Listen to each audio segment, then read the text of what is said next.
Press on.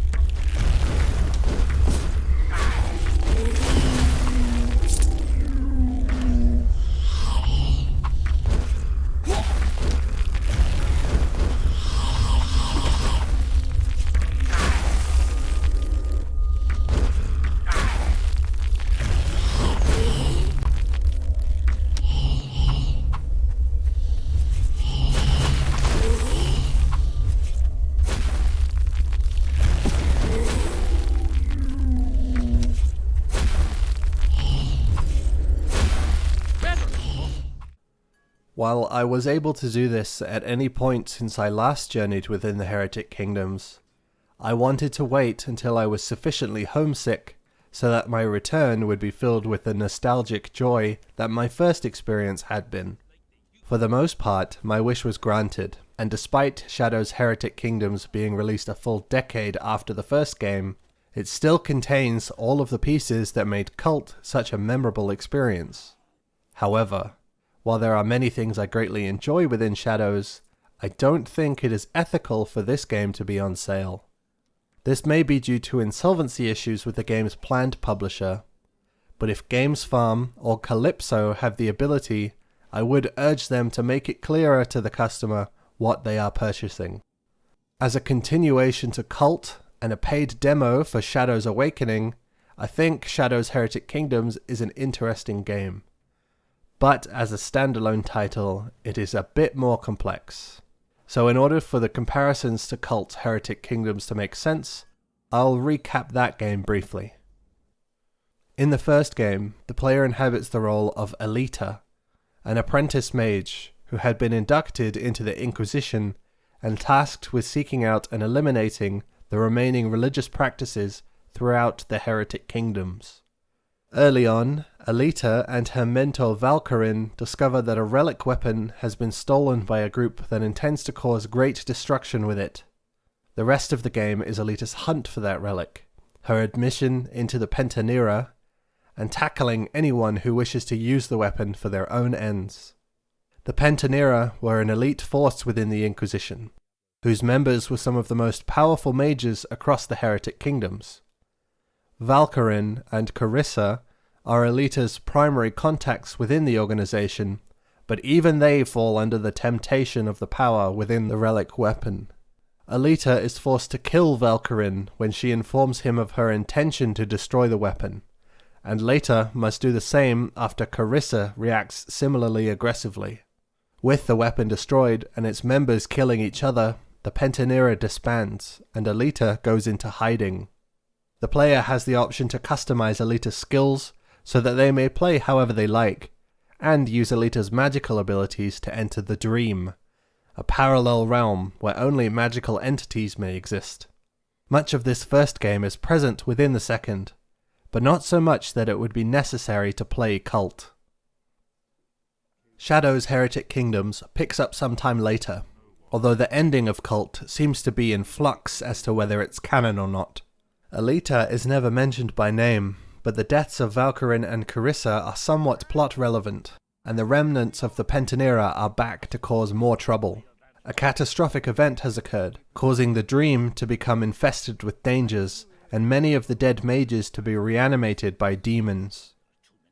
Krenz, one of the last living members of the Pentanera, is being hunted by his former allies, and in his desperation summons a Devourer to inhabit past legendary warriors to act as allies.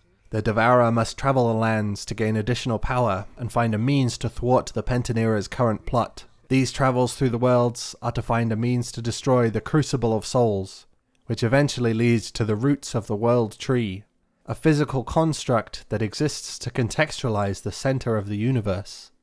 There aren't as many subplots in this game as there was in Kult, and due to the episodic structure of Shadows, there aren't as many opportunities to include them or answer as many questions. The narrative has significantly higher stakes than the first game, but the characters haven't been granted as much personality as Alita had. A shifted priority, not necessarily a negative. As for the undeniable improvements, the presentation has been tremendously upgraded. The game's environments are 3D modeled this time, There aren't pre-rendered backgrounds, although the environments act in the same way while playing. The models are fantastic and have so much detail packed into them that finding objectives can be tricky at times. There is a strange Buddhism theme, though. Buddha sits within the Thole burial grounds, but I don't really understand why. This place is not Earth, and religious idolatry has been outlawed for a long time, so to have these statues around is sort of counter to that. That being said, the spooky areas are indeed very spooky, and the forest regions are as oppressive as the real thing. The day-to-night cycle is also visually interesting, although it has no mechanical function. Characters have highly detailed models, and the player can change their weapons and armor, which are modeled onto the characters. This was present in the first game, but the wider range of characters this time makes this detail greatly impressive. They do lack animations though. Each character type seems to only have a handful of animations at most, and the Temurian idol animation involves a lot more movement than what would seem natural. It's like they're all dizzy at all times. Fortunately, the music makes up for these shortcomings. It's incredible.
There are the epic, bombastic tracks, and then there are a lot of subdued pieces that contribute so much to the mood and atmosphere throughout.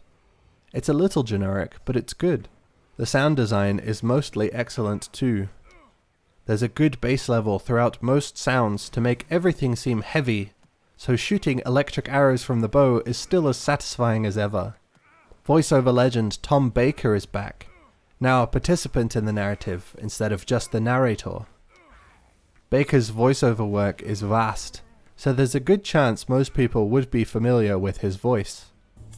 The jagged peaks stretch from the borders of Corwenthe to the eastern ocean, 1,000 leagues hence. The mountain range protects the northern borders of the wolf tribes of Temuria, but they rarely set foot in its passes. From the outlands to Temuria, only one route can safely be trod: Broken Spear Pass. Griffins roost high atop the craggy ridges, and may fancy a lone traveler as an easy meal for their young. Worse horrors lurk in the dark places, unseen by any mortal eye. I was quite astounded to hear him again, and whoever cast Baker a decade later is an undeniable company asset. This puts a lot of pressure on the other actors, and while a few weren't up to the task, the majority performed amazingly. Well, there will be plenty of time for political machinations once I get you to Kayalisar. For now, let's just see if we can even get you there. You and I are the last. The Pentanera, reduced to refugees and the puppets of demons. Valkyrin and Evandja will not rest until they've found you. The Oracle has foreseen her own death if she remains here any longer. What did she tell you? If you wish to speak to her yourself, you must hurry. Where will you go? It is best you do not know, Carissa. My last remaining ally. And even he doesn't trust me. The only especially bad performances, Zar, the Tamer Elders, and Grabak, have low screen time, so the overall voice balance is exemplary. This place, O Grabak? You come to meet with me, but you do not know where you are. We are beneath the Tree of Worlds. The roots of the cosmic tree are my prison. While the mechanical function of Kult wasn't bad, the changes that have come in Shadows are improvements across the board. Keybinds have been added to the spell bar, which might seem standard nowadays, but it wasn't so simple in the early 2000s. Before World of Warcraft and League of Legends made the leap to a more fluid hotbar experience, click cast was the standard. Shadows has foregone the self-targeted auto-attacks that both of those games feature, giving the task of aiming and timing attacks to the player, and adding another dimension to the combat experience. There is now a much broader distribution of spells. While Alita was a mage, she could forego the magic in combat, and choose more traditional weaponry.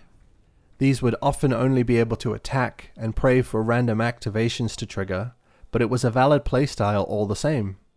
Now, every character will have a 4-spell hotbar with new abilities added via leveling up.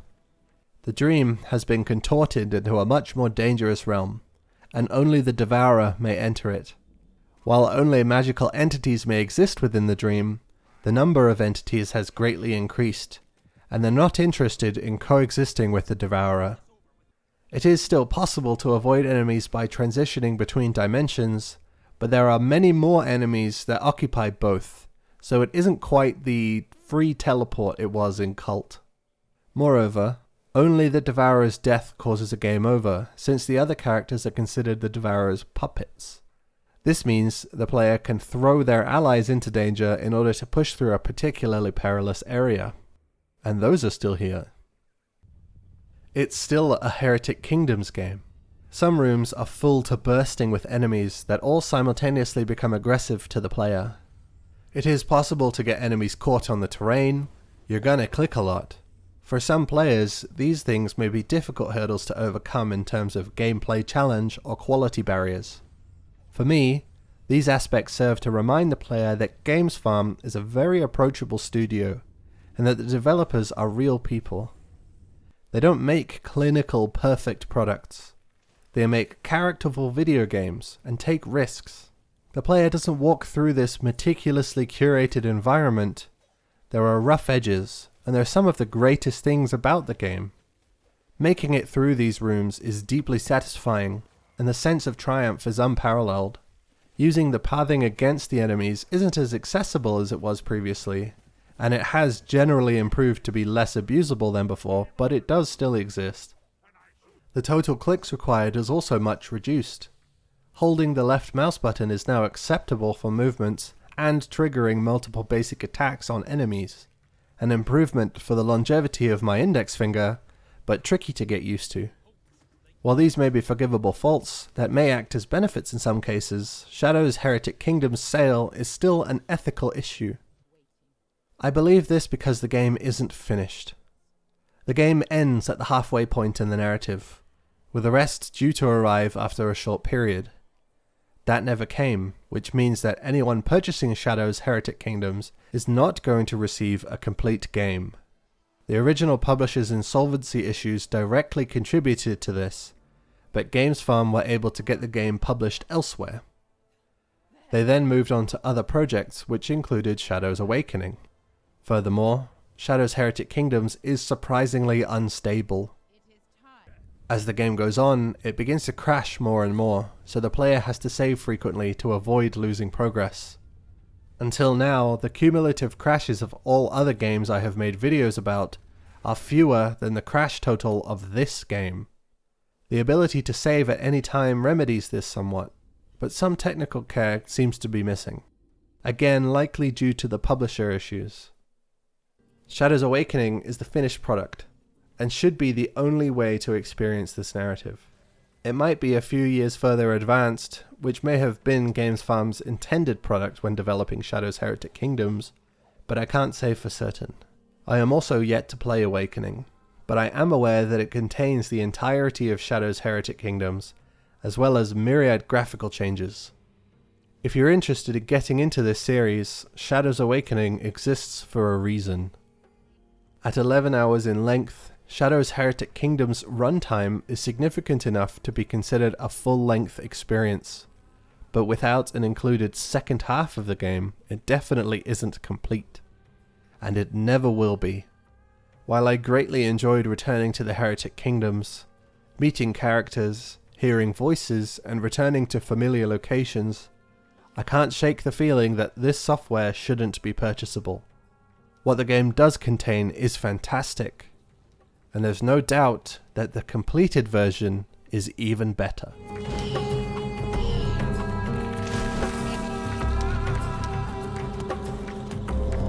Damn zombies! Stay down when I kill you!